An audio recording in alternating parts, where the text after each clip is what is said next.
Silakan Yang Berhormat Timbalan Menteri. Ya. Terima kasih Tan Sri Yang Bertuah. Terima kasih Yang Berhormat Kota Samarahan.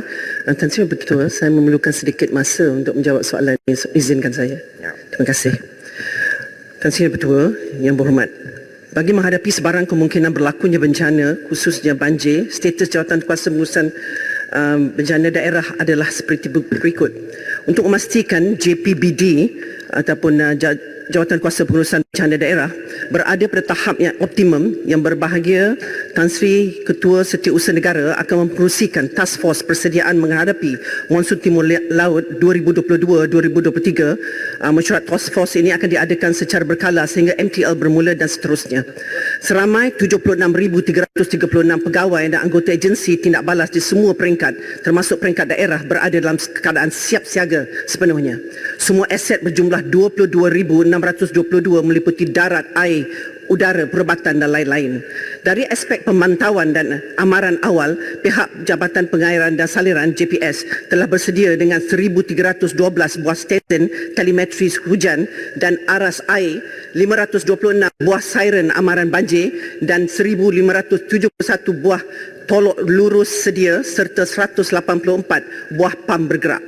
Sebanyak RM50,000 diperuntukkan kepada setiap daerah, manakala peruntukan berjumlah 1.08 juta disalurkan kepada 8 agensi tindak balas sebanyak RM100,000 bagi setiap agensi. NADMA juga menyalurkan peruntukan sebanyak RM30,000 bagi pembekalan 2 buah bot fiber engine untuk setiap daerah berserta jaket keselamatan. Jawatan Kuasa Pengurusan Bencana Negeri akan melaksanakan perolehan bot tersebut.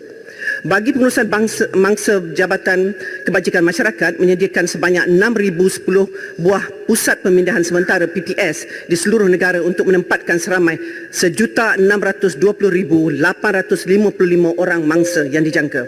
Pihak JKM juga bersiap siaga memaksimumkan fasiliti penyimpanan bantuan bencana di seluruh negara di 8 buah depo simpanan keperluan bencana di seluruh negara yang menjadi stor utama penyimpanan bekalan, 140 buah stor bencana di peringkat negeri dan daerah termasuk 53 buah mini depo kontainer. Selain dari itu, JKM juga mempunyai sebanyak 140 buah stor bencana di peringkat negeri dan daerah termasuk 53 buah mini depo atau kita sebut kontainer. Bagi memastikan bekalan barang keperluan bencana mencukupi, terutama di kawasan berisiko tinggi terputus hubungan apabila berlaku bencana, sebanyak 518 buah pengkalan hadapan telah disediakan. Ketua komuniti dan jawatan kuasanya akan diberikan tanggungjawab untuk menyelaras pengkalan hadapan ini dengan penyeliaan oleh pegawai kebajikan masyarakat daerah berkenaan. JKM juga akan menyediakan makanan retort dalam tempoh 24 jam pertama dan lain-lain barangan keperluan khas bayi warga emas dan OKU untuk mangsa-mangsa yang dipindahkan ke pusat pemindahan sementara. Selain itu, NADMA dalam proses mengagihkan sebanyak 62,500 unit kit makanan, manakala sebanyak 127,272 buah collapsible tent atau kita sebut C-tent telah diagihkan ke seluruh negara. Jawatan Kuasa Pengurusan Bencana Negeri JPBN dan Jawatan Kuasa Pengurusan Bencana Daerah JPBD juga telah diarahkan untuk bersedia lebih awal bagi memastikan bantuan dan bekalan sampai di semua lokasi yang terlibat bagi mengelakkan keadaan lebih sukar sekiranya jalan terputus dan sebagainya. Sekian, terima kasih. Terima kasih. Silakan Yang Hormat. Teman-teman. Kota Samarahan dulu. Okey. Terima kasih Yang Berhormat Timbalan Menteri atas jawapan yang diberikan tadi. Saya amat gembira dengan penjelasan yang begitu detail sekali, terutamanya di peringkat daerah khasnya Jawatan Kuasa Pengurusan Bencana Daerah diberi peruntukan RM50,000 untuk pengurusan yang lebih teratur. Harapan saya di Sarawak turut menerima peruntukan tersebut. Namun begitu, saya ingin nak menarik perhatian pencerahan daripada Timbalan Menteri berkaitan dengan tahun ini Kerajaan Keluarga Malaysia telah membelanjakan 2.03 bilion untuk menyalurkan bantuan banjir Keluarga Malaysia yang meliputi bantuan tunai, pembiayaan dan bantuan komuniti.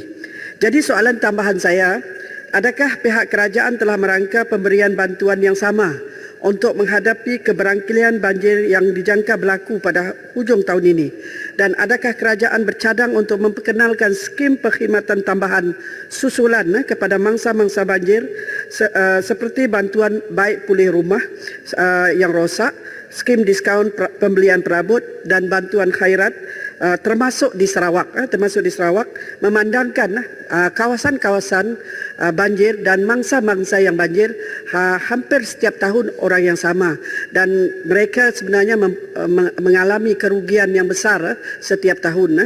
Kalau boleh dipertimbangkan kembali permohonan skim tambahan ini khususnya untuk Sabah dan Sarawak. Terima kasih.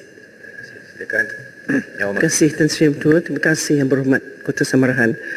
Sememangnya setiap apa saja bantuan yang diselaraskan mesti meliputi Sarawak, dan kita juga mengambil kira hotspot yang berada di Sarawak, jadi persediaan lebih awal dibuat, dan penambahan perangkaan mengikut permintaan di peringkat daerah tersebut juga diambil kira, Yang Berhormat.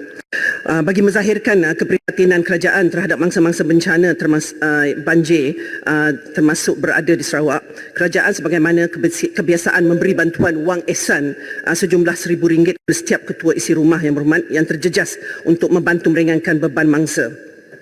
Selain itu, berdasarkan pertanyaan Yang Berhormat berikut mengenai bantuan-bantuan lain yang diberikan kepada mangsa, bantuan wang ihsan kematian RM10,000 kepada waris, ini merupakan bantuan khairat kematian yang diselaraskan oleh NADMA, bantuan barangan keperluan asas BBKA sebanyak RM2,500 setiap KIR. Bantuan ini juga membolehkan bangsa membeli keperluan-keperluan asas termasuk menggantikan perabot yang telah rosak, sumbangan pembaikan rumah secara tunai bagi kerosakan rumah kurang dari RM5,000 yang diselaraskan oleh NADMA, dan baik pulih rumah dan bina baru rumah yang dilaksanakan oleh Kementerian Pembangunan Luar Bandar dan Kementerian Perumahan Kerajaan Tempatan. Terima kasih. Sudah.